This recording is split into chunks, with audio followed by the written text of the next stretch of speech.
looking like you're not gonna look into the camera. You're gonna look right off. Gotcha. Okay. So she's gonna be talking. She's gonna be talking to you, Patrick. No. She's gonna talk to you.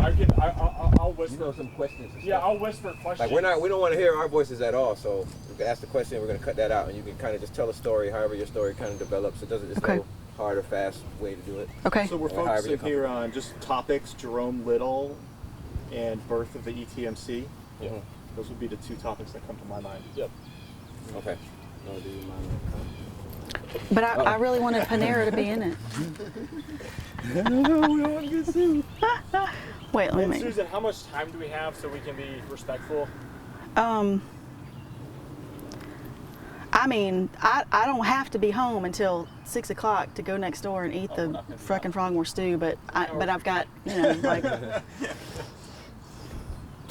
So 30 to 45 minutes will be okay? Yeah. Okay. I mean, you till you have what you want, that's fine. Well, we could be here all day. So we happy, you know? Yeah, we're ready. I was just waiting to see. Okay, so what's the first question? I would say, like, how did she get involved, and how did she get to know the commission, your role in starting the commission? Also, could you answer in 4 sentences? I'm thinking a second how to start that story.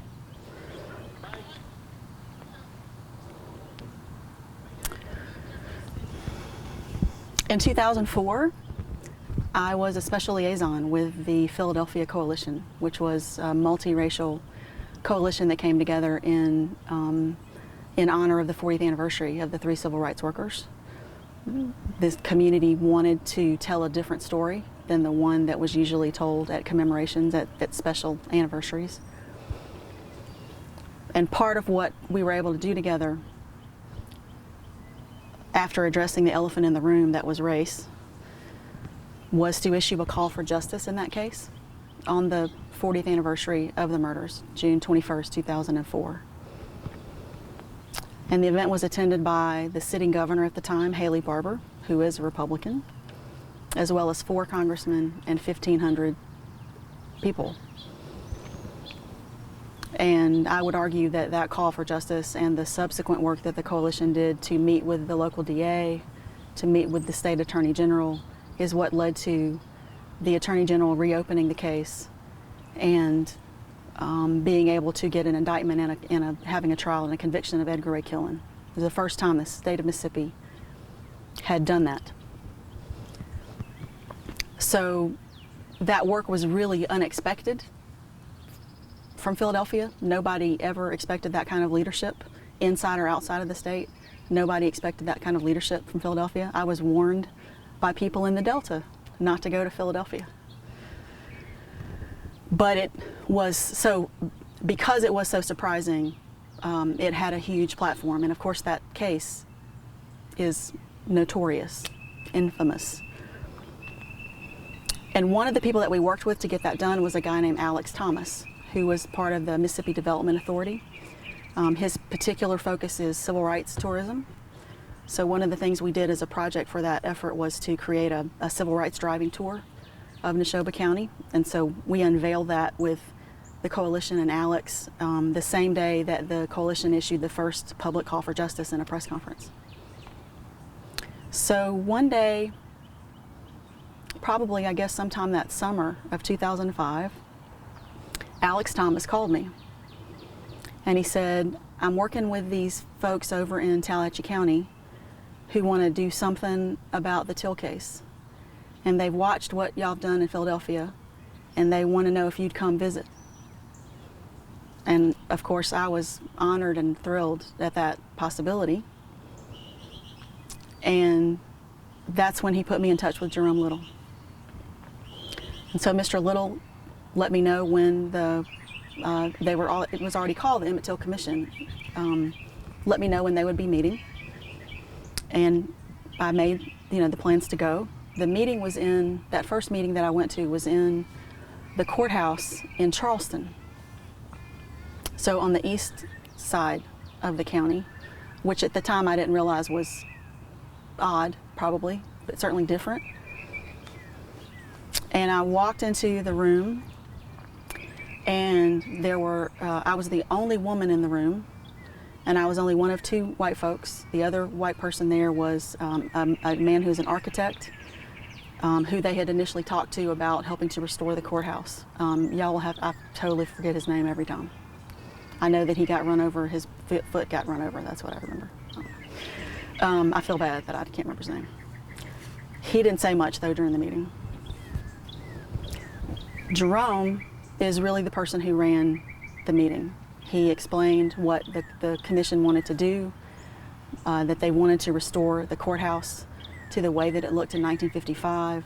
He shared that he had met Emmett's mother and that he had made a promise to her that he would do everything he could to preserve his memory and to seek justice in whatever way that could happen.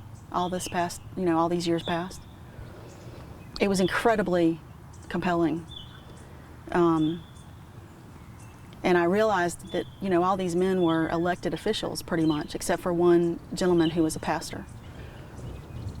And they told me that they had reached out to Alex because they knew Alex, knew the folks in Philadelphia, and they kind of wanted to model what they wanted to do on Philadelphia, because they had this sense that if they could do a statement like Philadelphia did, that it would bring the kind of publicity and attention that would help them move their work forward.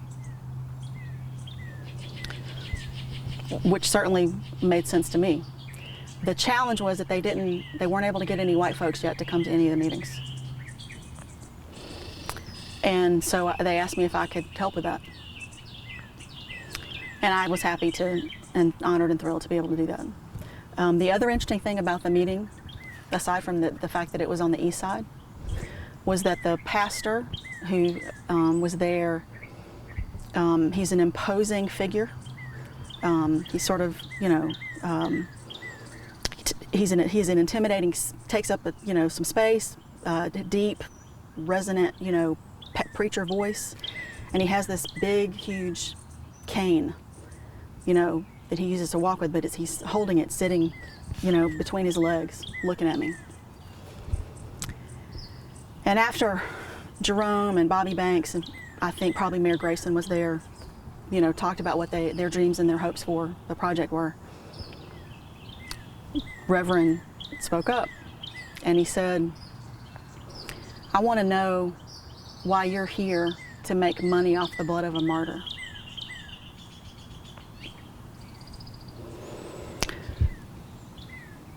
So he has every single right to ask me that question.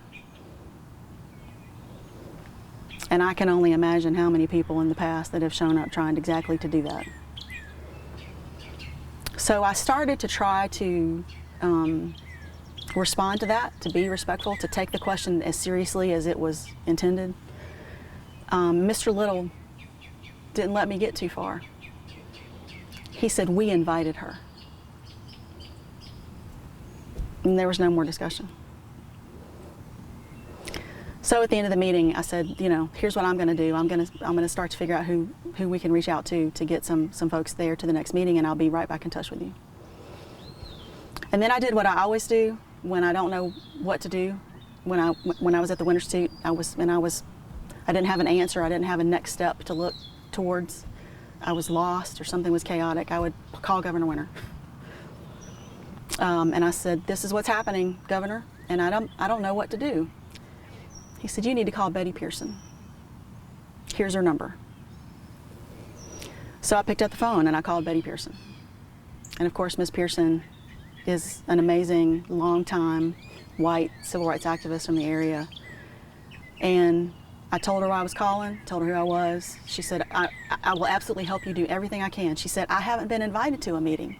Jerome knows that I would come to a meeting if he asked me to." And I said, "Well, I don't know, what miscommunication may have happened, but they definitely want to work together. And so could we do that? Could we get some folks to come to a meeting?" And that's how the Emmett Till Commission started. How it would be helpful to define her role and know. I mean, we got a glimpse of that, but should we know what her position, her technical position was at the time? I don't know. Yeah.